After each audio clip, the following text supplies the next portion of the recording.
And then let's have a look at what's really coming through in the mainstream press at the moment. OK, so the Mail here are discussing author John Grisham, who gave an interview to The Telegraph defending sex offenders, saying they are victims of a legal system gone crazy. He said, "We have prisons now filled with guys of my age, 60-year-old white men in prison, who've never harmed anybody, would never touch a child," Grisham told The Telegraph. But they got online one night, they started surfing around, probably had too much to drink or whatever, and pushed the wrong buttons, went too far and got into child porn. He was then questioned about the fact that viewing child porn fuels child abuse, and he responded to that by saying that sentences should still be lower for people who only download the indecent images of children. We're now nibbling at the edges here. It's like age of consent, start off with 16 and then 15-year-olds are involved, so we better lower it to 14, and down we go, down we go.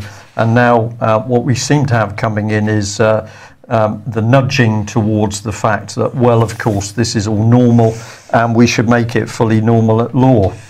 And bring us into the BBC, of course. Stephen Glover here has wrote a piece on how the BBC are preparing to install a plaque of honour for the late DJ John Peel on its John Peel wing at Broadcasting House. The plaque should have gone up actually in 2012, but the BBC held back due to damning allegations accusing Peel of having sex with underage girls on numerous occasions on BBC premises.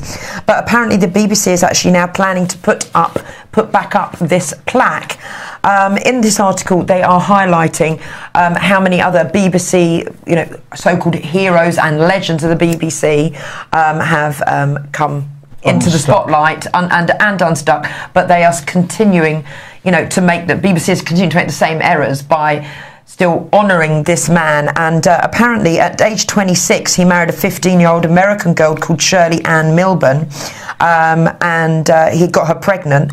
And then when he was working over in Texas as a DJ, he recalled later on, giving an interview, he said about 13-year-old girls queuing up at the door. He said, "Well, of course I didn't ask for ID." He said, "All they wanted me to do was to abuse them sexually, which of course I was only too happy to do." And those are quotes directly from John Peel.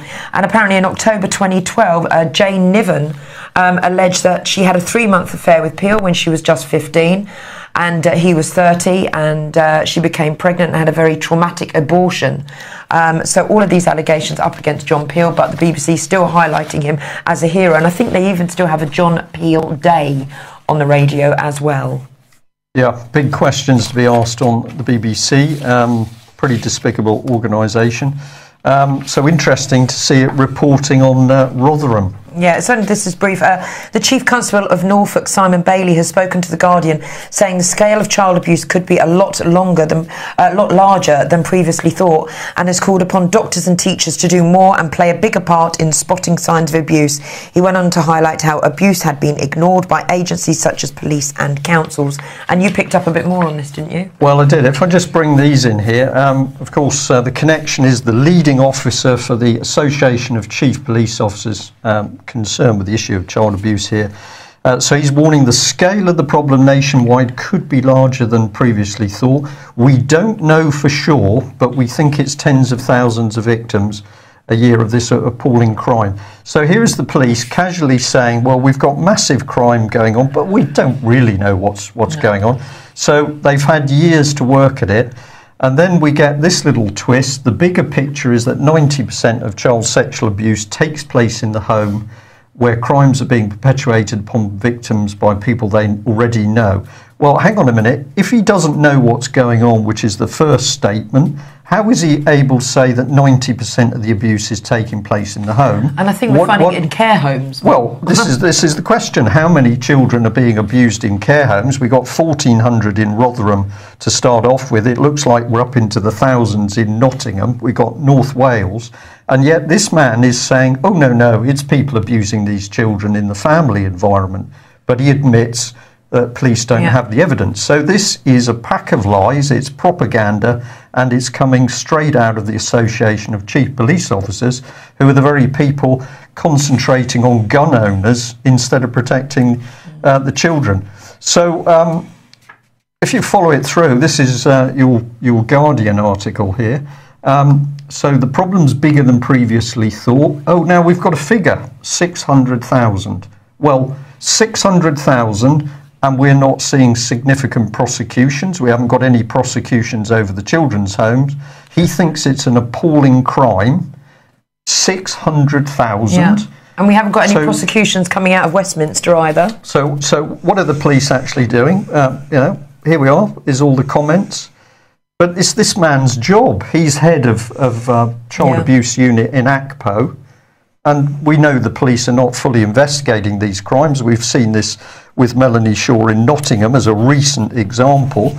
So it seems to us it's time for the public to bring men like Mr. Bailey to book, because either this man is incompetent or he's working to actually cover up the exact number of children that are being abused. So fascinating to see this lot coming into the mainstream press. And just go and have a look at ACPO. This was back in February, I think, this year, where ACPO's child protection unit was boasting about the radical steps taken to tackle child sexual abuse post-Savile. But actually, nothing has happened. Nothing. We've only just got Wolf in position, Wolf in sheep's clothing. Is she going to stay as a result of connections with people who've been semi-implicated in abuse themselves? We don't know. We're virtually at the end of 2014, so this is another media lie from ACPO. We did try and speak to them this morning, but they didn't call us back. So, sorry, what have I got there? Yes, the majority of participants did not disclose the abuse at the time because they felt they wouldn't be believed. For those who did tell someone, no action was taken, and many were laughed at or dismissed. And that was going on in Oxford, it was going on in Nottingham. So the police know all this, but are they actually pulling apart the high-level paedophile rings? No, they're warning off whistleblowers like Melanie Shaw, Ben Fellows. I did see something today that Samantha Morton, the actress, is going to be, the police want to interview her so they can take action against the home that abused her. Oh, well, she's high profile, isn't she? She looks good on the TV. She's high profile, so this will give them another opportunity to drift public opinion. Right, so let's get on to this.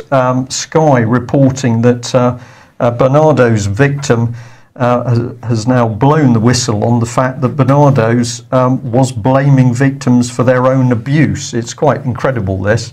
But we've got Mr. Javed Khan, the chief executive of Bernardo's, has condemned the institutions that blame children for their own abuse and called for them to be investigated by the government's independent inquiry.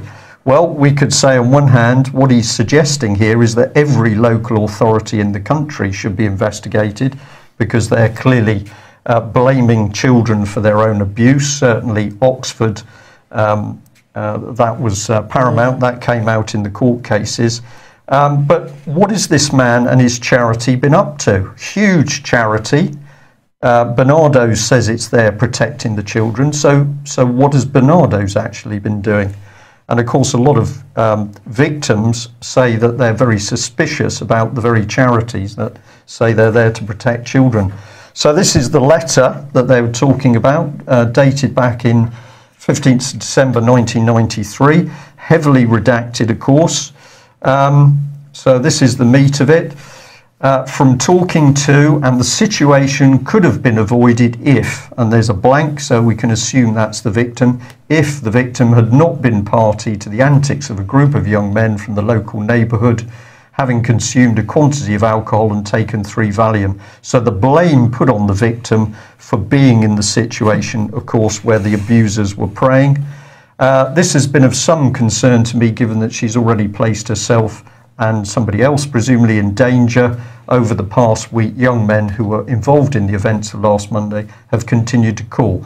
And in Oxford, the girls in the so-called care homes were warning and warning they were being abused, and nobody listened to them, including safeguarding in Oxfordshire. And of course, they were also saying, what were the charities doing? So it's about time, we think, that the spotlight came on the charities. I'll just move on from, this is the final page here. Although the victim is now taking a firmer grip on herself and no more incidents have taken place, the aim of this letter is to inform you that there's been some worry in relation to his or her ability to act and think responsibly, leaving herself and others at risk. It's your fault. Yeah. It's outrageous, and people are donating their money to charities like Bernardo's. And of course, what's really going on, we'll have a look at this, because today, taking place very, very shortly, 2 p.m, is the court hearing for Melanie Shaw. Yesterday, we didn't believe that Melanie was going to be present, but we now understand that she will be present in court. I'll say she is already present in the court building, but we don't know whether the court hearing will be open to the public or closed. Welcome to the rise of secret justice. So here is an abuse victim. What has Bernardo's done for Melanie Shaw? Nothing, I don't believe. What has NSPCC done? We'll see that in a minute. What's going to happen to this lady? She's going to be put through a secret court. And here's the Ministry of Justice crowing about what a good job they're doing to help victims. Go and have a look at their website. You'll find a map with lots of little dots on it. And when you press the dots, it says what they're doing to help victims. So there's a new Northampton Victim Service, Voice, new professional tailored service. Nottinghamshire PCC is supporting teenage girls affected by domestic violence. Nobody's supporting Melanie Shaw. Oh look, City of London Police is assisting a scheme to assist vulnerable individuals and small businesses in London by helping them to recover from the emotional and financial impact of fraud. Well, that doesn't apply, obviously, to Ian Puddick, who had his business smashed apart by City of London Police. So what we're really looking at here is absolute lies and propaganda from the establishment, helping victims by arresting them and charging them with no evidence. And people are responsible, not the department. So should it be that people focus, for example, on Mr. Chris Grayling, another smug Tory politician? Just extraordinary. This is our email to NSPCC recently, 6th of October. We wanted a phone call to one of the NSPCC executives to ask what help they were going to give Melanie Shaw. They didn't want to give us that phone call, and in the end they did speak to us on the telephone, but it was one of the media team said, well, we're not really interested in Melanie Shaw. We're working with Nottingham City Council, and more or less it's no interest to NSPCC that Nottingham City Council is already saying it's lost child abuse records. So what are these charities up to? I don't know. There we are. That's the sort of language they're using. We don't see a problem in working with Nottingham City Council, and we're not really interested in Melanie. Shocking. Brilliant.